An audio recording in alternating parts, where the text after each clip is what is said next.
ओम शांति। 16 अगस्त धारणा वरदान स्लोगन सुने। आज बाबा ने कहा, बच्चों तुम्हें क्या धारण करना है। तुम्हें बच्चों ज्ञान सुनते हुए, ज्ञान तुम्हारी सर्विस है, इस सर्विस में तुम्हें सफल होना है।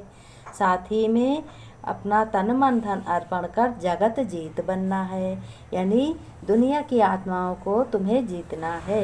और पढ़ाई में आपस में एक दो को ज्ञान की पालना करनी है। ज्ञान पढ़ाई कर कर के अपने घर की ज्ञान से पालना करनी है, अच्छी समझ से पालना करनी है। और ना किसी को दुख देना है, ना किसी से दुख लेना है। सभी को सुख देना है, सुख लेना है। और अपने अतंद्रियों से, अपनी अंदर की इंद्रियों से एक ही शिव बाबा को याद करना है। मन ही मन में अपने खुश रहना है। बाबा ने कहा स्लोगन में बच्चों तुमको क्या दे रहे हैं होमवर्क। अधिक बोलकर एनर्जी कभी मत गवाओ। ऐसा कोई कार्य नहीं करना जिसमें अधिक बोलना पड़े। बात 10 शब्दों की है, लेकिन उसको एक शब्द में ही ख़त्म कर दो। तो बाबा ने कहा तो अतीन्द्रिय सुख के अनुभव करोगे, अंदर ही अंदर तुमको सुख की फील होगी। फिर बाबा ने वरदान दिया बच्चों, वरदान से झोली भर लो, रोज़ झोली भरो नए नए वरदानों से।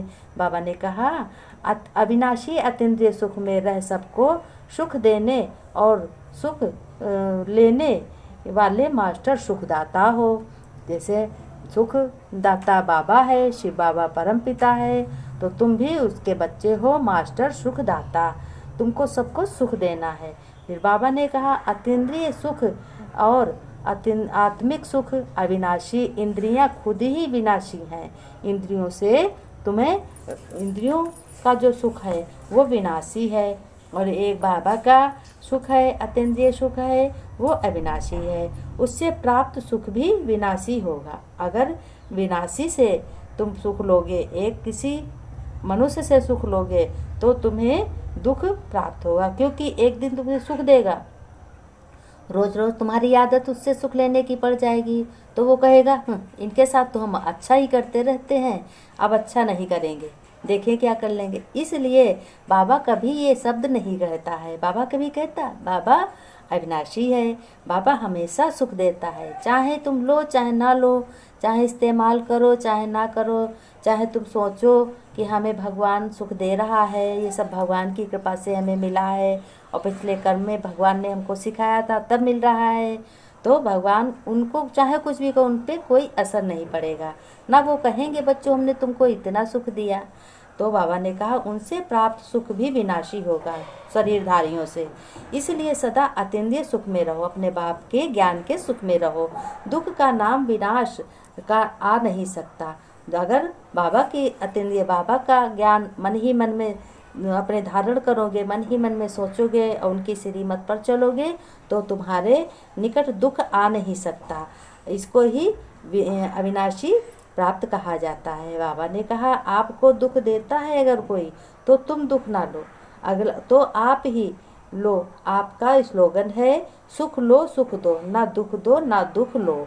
फिर बाबा ने कहा तो उससे परिवर्तन कराओ, जो तुम्हें दुख दे उसको भी परिवर्तन कर लो। दुख दे तो तुम समझो इसके मुकद्दर में दुख देना बदा है, ये सभी को दुख ही देता है, इसके पास दुख जाता है तभी तो देता है। फिर बाबा ने कहा उसको भी सुखी बनाओ, तुम उसको भी सुखी बनाओ, बाबा इसका कल्याण करो, ये तो अज्ञानी है, ये तो दुख सबको देता है, क्योंकि तुम मास्टर सुखदाता हो। बाबा ने कहा बच्चों अंत समय आने के लिए पहले तुम संपूर्ण बनना है। तुम्हें बच्चों हर चीज़ से संपूर्ण बनना है और सफलता पानी है। अभी कभी ऐसा होता है अलग टाइम में कुछ करते हैं, कभी काम के लिए तुम्हें बच्चे अपना टाइम टेबल बनाना होता है, कभी तुम कुछ करते हो कभी कुछ करते हो, तुम्हें टाइम नहीं होता है, टाइम बनाना नहीं पड़ता। लेकिन बच्चों टाइम अच्छा होता है, टाइम टेबल बना के हर कार्य करोगे तो उसमें सफलता ही है।